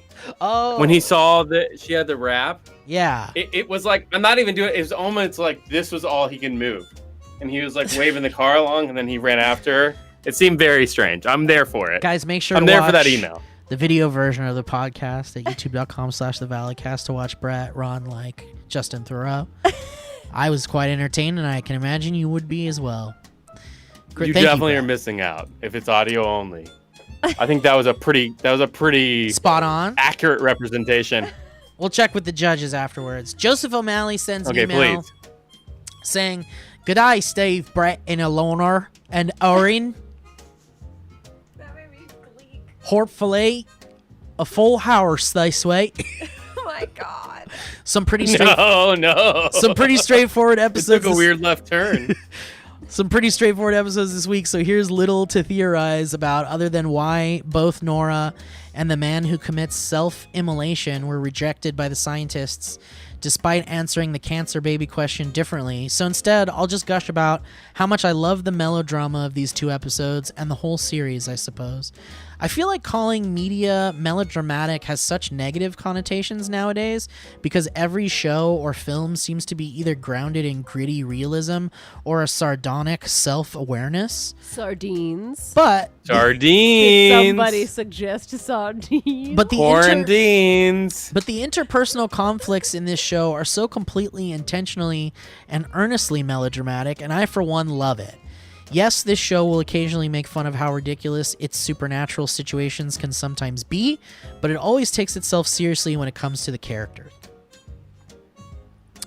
Classical music plays over Kevin telling Nora to go be with her disappeared family, while a fire rages in the background, and all without a hint of irony. It doesn't get much better than that. Sorry for being so long-winded in all my emails, but I just love this show so much, and I don't get a chance to talk about it with anyone else because no one's bloody seen it. So thanks again for doing this podcast, and see you next week for the Matt episode you might actually enjoy. I don't want to get your hopes up too much, but it's a little lighter than the last two. What if Nora is meant Teaser. to be... I know, real tease. Rumple alert. teaser over here. What if Nora is meant to be like Mary Magdalene? I've heard you say that, or I've heard somebody theorize about it. Or something about how Mary is Mary and the child could be Jesus or something, the baby she was having. Daniela C. sends an email saying about Australia and the stolen generation. Oh. Ooh, informash. Hi, first-timers. I wanted to mention something about episode 3. It might be a bit too long, but please read it. When Kevin Sr. goes to the office to look for Christopher Sunday, the lady tells him he should be ashamed for stealing from Aboriginal people, to which he replies, same way your government stole a whole generation of their children. And she replies, we apologize for that. Maybe you guys know, but for the ones who don't, there was something called the stolen generation. We talked about this. Thousands of families were broken because of it. Many people will still don't know. Place them in white orphanages or white families with the excuse that they wouldn't have a chance of a good life in Aboriginal communities. Thousands of families were broken because of it. Many people still don't know their real families. Sorry, I think I messed that up a couple of times. This happened between 1900 and 1967. Only in 2008, the government officially apologized for it. Unfortunately, there's still a lot of racism in Australia, especially directed towards Aboriginal people. Thanks for reading. I thought it was important to mention this. I like that the writers brought this... Oh, what was that? I like that the writers brought this up. Nora's nearby. Last week's podcast was great. Cheers from Melbourne. P.S. I read that they wanted Scott Glenn to play Locke on Lost, but he didn't want to move to Hawaii. Whoa. Who's Scott Glenn? The guy who plays Senior. He's Kevin Sr. Do you think that's true? Well, I mean, sure, but you got to understand they go through so many potential actors for any character. Remember, like they'll just offer it out. My favorite Lost. But I definitely think they made the right choice for Lost. Yeah, agreed. My favorite. Did you ever see Stepfather, Brett? I'm sure you did. Did you ever see the horror Brothers? movie? Yeah. Yeah. Did you ever see Stepmother? Yeah, the old one stars Terry O'Quinn, who's. Yes. Yeah, Okay, but you remember that I was scene like, in is Scott Stepmother Glenn when and they sing? Stepfather? No, it's Terry O'Quinn. It's Locke. But my favorite. It is Terry O'Quinn. My favorite near casting potential was Michael Keaton as Jack. Do you remember that? For Lost? Yeah. Yes. Isn't he a little old? Not then. Well, he wasn't supposed to be in it for very long. Yeah. If it was going to be Keaton, they were going to kill him off right away. Like right away. Oh. Yeah. Israel Chavez Lopez. Is he our intern? I can't remember. Is Chavlo? Let's say yes until we find out that we're wrong. He sends an email saying catheters and protagonist syndrome. Hello, BB boys, and hopefully the BB girl is back for this Alana episode. didn't like that. Oh, the catheter. No. Of course she's back. Don't be ridiculous. Will you Ecuadorian boy Israel here, coming to you with some medical advice after these episodes. First of all, if for some bonkers reason you wake up in a strange bed with a catheter coming out of your pee-pee, either In your male hole. or female, you do not yank that boy out. Most catheters have a balloon. Good to know. Most catheters have a balloon on the tip that we inflate when it gets to the bladder in order to keep them in place. Oh, God. And if you just yank it out, you will cause yourself urethral trauma, which is one of the most painful things you can do to yourself. No, I'm done hearing it. Okay, Also, I will never. I wanted to briefly talk about how every main character in Season 3 has some sort of messiah complex. They all think that they are the main character of their world and take everything that happens around them as a divine sign, when in reality... That's just people. Yeah. I will say, I think it's normal to think you're the main character of your world, and you are the main character of your world. Certainly, and However, especially in a post-apocalyptic 2% of the world disappeared type scenario. Sure, but It however, would I think intensify that. treating other people like they're less than you, that's where there's an issue. You should be the main character of your world. Of course. And if you're not acting that way, you need to get out of your mother syndrome and care for yourself first. Oxygen mask, baby. Also, I just want to say really quick, think outside the bun. Let's all salsa out of here. Try the new Taco Bell Grande. It's full of diarrhea. Oh my God, Steve, tell the diarrhea story. What was the diarrhea story? Yesterday, I went to take out the trash as Steve was singing and playing guitar. Yesterday?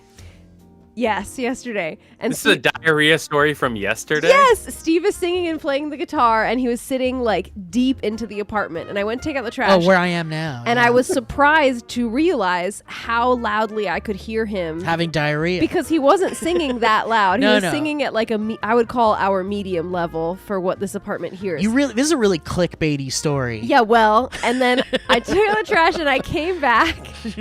And I told him that I was surprised how well we could hear him. And then, She could hear me singing very well with the door closed. Yes. And then later, Steve and I just started singing a song about diarrhea because those things happen. And we were singing it really loud, and we were very close to the wall of our apartment that is where other people could hear us. And for a second, Alana was like, I stopped and I was like, fuck, you know what? everyone can hear this. Everyone can hear us singing and about clapping diarrhea. about diarrhea. We were And talking so we got about, louder. Like diarrhea in your I can't believe mouth. I clicked on this video. We were singing I know, about... Brett's so disappointed. I'm giving this a thumbs down. If Brett could go to the comments, he'd be like, not worth it. Skip this one. We were singing about diarrhea in your mouth, and we were clapping, and it was such a fun, sunny song. But you forgot the most important part, which is we got louder. Yes, and then we screamed, and then Steve... We screamed about diarrhea. We sang a diarrhea song as loud as we could. Steve turned to the wall and screamed at the wall about eating diarrhea and Yeah. clapped along.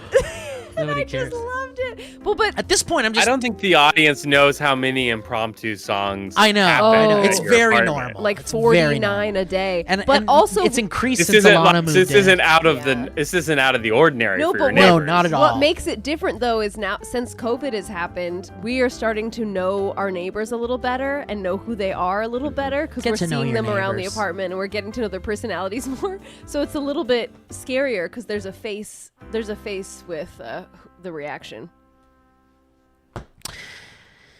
And that's the end. Next. That's an amazing Taco Bell commercial. Take everything that happens around them as a divine sign, when in the reality, the show tells us is mostly just random events. Nora and the metal detector, Kevin Sr. and the chicken story, Grace and the Kevin cop drowning, Kevin Jr. and Evie on TV. These are all great short books. Do you short guys stories. think all of these events are part of a bigger plan, or are they just red herrings? Love you guys, stay safe, and wear a mask. I think they're neither. I think they're important things happening in each individual's life, and some of them unite to tell this story that we're watching. Beautiful. I think they're all adding up to being like, shit's weird. Exactly. I Yeah. don't think it makes sense that anything is a red herring when it exists in a person's life. Daniel Echo Spider sends us an email saying, if this is the end of Nora, I riot. Hi there, summer peeps. Quick clarification from last week. In my email, I meant I didn't know if I was into season 3. The show is great. No fucking way do I get into a box. What about you guys? No. Oh, I might. Man, I'm one of those that's like, yeah, I don't think this is weird. This is fine. Like, to make everybody feel comfortable, I would probably have gotten in the box. And then as soon as they close the lid, be like, fuck. I know. I'd get in the box and be like, yeah, I'm not going to be in here for much longer. I'm not going to be in here. I think, actually, since they showed the box, it wasn't as small as I expected it to be. And I was kind of like, oh, it's not too bad. Yeah. Yeah, but they left her in there for a while. I think I'd start to panic. Well, they said a few minutes. God damn it! They're gonna leave me in this box. They said a few minutes, and that you can push it open, like but they nobody's purposefully holding it down or anything. And that to me is a big, like, if I got in there and in the first 30 seconds, I'd like tested I would have tested it. Yeah, I would have been like, maybe that's why they didn't choose her, because they were like, oh, she's not afraid to die. Oh, maybe she was too chill. Maybe they thought she wanted to die. Life lesson, never kill the baby. For a minute, I thought Nora exploded. Did y'all? Yeah. Lastly, never kill the baby? Exploded when? Yeah, I don't know what that means. It means the question about killing the baby. Never Oh, yeah. When they talked about the explosion. Oh, where Nora it's like, exploded, there's no right. taxis because of the explosion. I also thought that the apartment had exploded. Yeah. Also, or not the apartment, the hotel room. Yeah. Was because it of the also, fire. how crazy is it that every time we're in a hotel room, there's a fire, Some too? kind of fire. I was and the certain, alarm going off, when they too. first got in that hotel, I was like, By the way, wait. the alarm going off made it less intense. Yeah, but Like, the alarm going off was the exact same. But it was more fire memorable. over here. It felt like more of a callback to If have the alarm hadn't gone off, I would have been more concerned. But the alarm was the callback to the Kevin in the Exactly. hotel episode, because it was like the same alarm sound. Exactly. That's what I was thinking. I'm with it. I'm just saying. As soon as they got in that hotel, I was like, when is there going to be a fire in here? Lastly, Take On Me Dance Party. Daniel from Not Down Under, sent from my No Lady, I Can Take Care of Your Baby. John sends an email saying, hi gang, hope you're all doing well. By the way, if someone came up to me and asked me to take care of their baby so they could, I don't even know if I would acknowledge it long enough to have the, no. I would immediately be like, no, I'm not, there's absolutely no way I'm going to do that. I'd be like, hands up, and I'd just be like this. I would do it if I was like not busy and shit. She knew that the bus was coming any minute. If I had and- nothing and- going on, I would do And the whole bus circumstance was like, you get on this bus or else, and it was about to happen any minute. And this person's going to do an interview. It's not going to take one. They're like, I don't "It'll care take if I'm 5 like, minutes." I have to wait here for an hour and there's nothing for me to do. And she's like, I need you to watch my baby for 5 minutes. I would be like, there is no way. There's absolutely I'm probably like you guys. I would've done situation it. on earth where I'm taking a stranger's baby. No. Well, here's There's the thing, no Brett. chance. I would have You done should it take- happily. You should take comfort in the fact that we would not have been chosen because she was chosen because she looked like a mom, I guess. That's true. We look True. like creepy bearded men. You know, what percentage of murders are done by men versus women? You know what I mean? Hi, gang. Hope you're doing well. Watching these two episodes back to back was really great as they highlight one of my favorite things about the show, which is the use of pop songs. They're always carefully chosen, and they add so much to the viewing experience. Love that they pick a different song for each episode over the opening credits to clue to the audience in the themes of the episode. Shout out to Liza Richardson, the show's music supervisor. Okay, hell yeah. Scott Glenn gave a great performance in episode 3, and the Kevin Jr. and Nora argument in episode 4 definitely is one of the most heartbreaking moments of the show for me. Yes. It's a scene I rewatch often just to watch the great acting on display. What? Well, that's a depressing thing to keep watching. Be careful for your sanity. Also, best use of Take On Me I've ever seen. Thanks so much for reading. Take care, John. All right, we're on the finish line here, guys. Thank you, John. Someone Thank sent. you for the emails, everybody. I'm Oh, loving 'em. Daniel sent a video of the departure, and it looks like Of what? He sent a video of the departure, And it looks like it looks Steve. like me. Well, I can't really watch it without covering Alana here.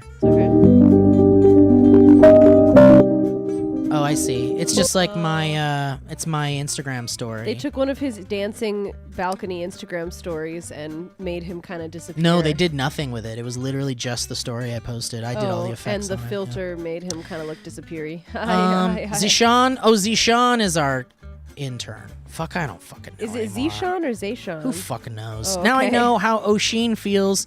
You were doing so well, Steve, and then you bungled it. Hi, foolish killer, fearless commander, arrogant madman, and violent contender. Those are our Insane Foolish Clown Killer Posse names. reporting in. Those are our ACP? Yeah. ICP names?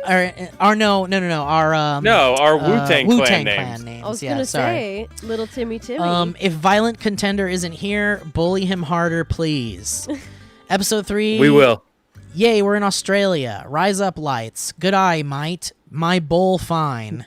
Is Rise Up Lights My bull a thing? fine. Yeah, rise up, That's how you lights. say is how you razor say blades in yeah. Australian. Oh, and what was the third one? Good eye, mate, and my bull fine. My bull fine. What is that one? Do you believe My bull Kevin's fine. dad actually has Australian Aboriginal blood in him, or has he gone full Rachel Dolezal? No, he's lying. Pretty good episode with an amazing monologue at the end. Grace's story was heartbreaking. Season 3, episode 4. I know I'm going to sound like a massive perv like usual, but seriously, the sex scene between Nora and Kevin at the airport was hot as fuck. No, it was fine. The Evie reveal scared the shit out of me. The sign she was holding saying Surah 81 is a chapter from the Quran that describes signs of the Day of Judgment. Here's an English translation. Oh my if God, you're thank interested. you. Yes, please. Okay, the English translation says, "In the name of God, the gracious, the merciful, when the sun is rolled up, when the stars are dimmed, when the mountains are set in motion, when the relationships are suspended, when the beasts are gathered, when the oceans are set aflame, when the souls are paired, when the girl buried alive is asked, for what crime was she killed? When the records are made public, when the sky is peeled away, when the fire is set ablaze, when paradise is brought near, each soul will know what it has readied. I swear by the galaxies, precisely running their courses, and by the night as it recedes, and by the morn as it breathes, this is the speech of a noble messenger, endowed with power, eminent with the Lord of the throne. Obeyed and honest, your friend is not possessed. He saw him on the luminous horizon, and he does not withhold knowledge of the unseen. And it is not the word of an accursed devil, so where are you heading? It is only a reminder to all mankind, to whoever of you wills to go straight, but you cannot will unless God wills, the Lord of the worlds." I mean, you couldn't have a better sound background. That's perfect song pairing. Yeah. Come to the new Sandals Resort for kids. Your kids can wear bathing suits as tiny as they want. Oh no. When the girl buried alive is asked for what crime was she killed, likely referring to Patty, when the records are made public, likely referring to the Book of Kevin, and when the fire is set ablaze, can refer to the fire at the end of the apartment. Well, you mean hotel room. Brett said the same thing. Kevin and Nora's argument was so uncomfortable to watch. Nora sarcastically said they were in a toxic relationship in the beginning of the episode, and then she dealt with the reality of it at the end. Yep. Kevin Sr. and Grace fucked, no question. Oh, okay.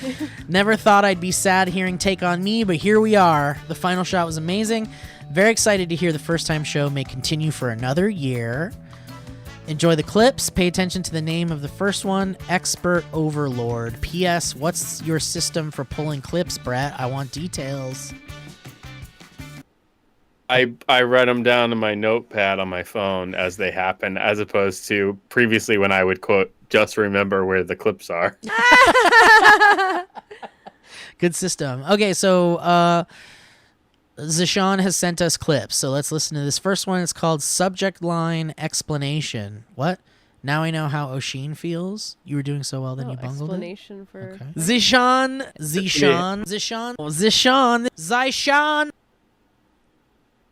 Which one? He didn't tell us which one is right. No. Maybe we shot. Here's another clip. Maybe we shot some dogs together. That's a good That's one. a great clip. There's another one. It's the house where all the fucked up people live. Wishes do come true.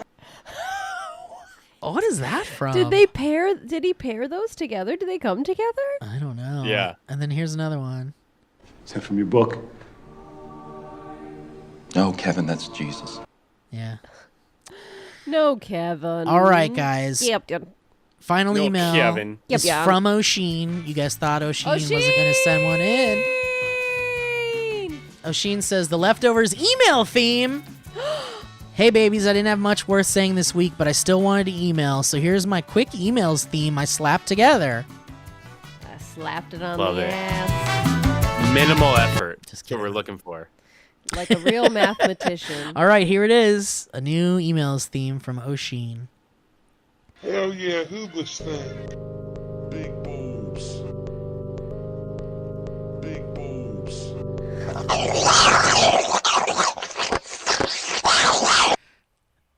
Wow. Is that the grapefruit blowjob lady? What? Yeah, I don't know if that's going to take over. Yeah, for that the one's not going last to one. take. That one probably won't take. But we'll put it through the system and we'll see what happens. Guys, You just send that to Owen as punishment for not coming today. Yeah. Somebody made you a clip, Owen. just for you. Well, guys, what an episode. I mean, I think I'm just fully buckled in too, but it is fun to really talk about all these thoughts. Only and 4 more. Only 4 more, you guys. 4 more years. I Whoa. hope not. 4 more years of the leftovers. How about that? 4 more years of first time show. We just did 4 years. How about 6 seasons in a movie, Brett? All right, I'm for it. All right. Well, guys, thank you for listening. Alana, welcome back. Thank you, back. Owen, we hope you come back wherever you are. But he had dated until he came back. Brett, thank you for making Yep. time. This is your last East Sure. Coast edition of the episode. The last East Coast. We'll be back Next in the time same I'll be back. time zone, and we'll be In stoned. sunny California. Brett, thank you for putting in the extra Very welcome. effort being in the East Coast. We appreciate you, and we can't wait for the next few episodes, you guys. So we'll see you next time. It's going to be wild. I think I'm going to watch the next 2 on the plane. Oh, shit. Just for fun. Okay. All right. I love that. But anyway, I hope there's nothing weird. make sure to send in your emails to the First Time Show by Saturday mornings. It was the safest bet at thefirsttimeshow@gmail.com. And follow us on our Instagram account, First Time Show, on our Twitter account, The First Time Show, I think. And that's it. Alana, anything you want to promote or plug or say? Or I'm having a good time. Great.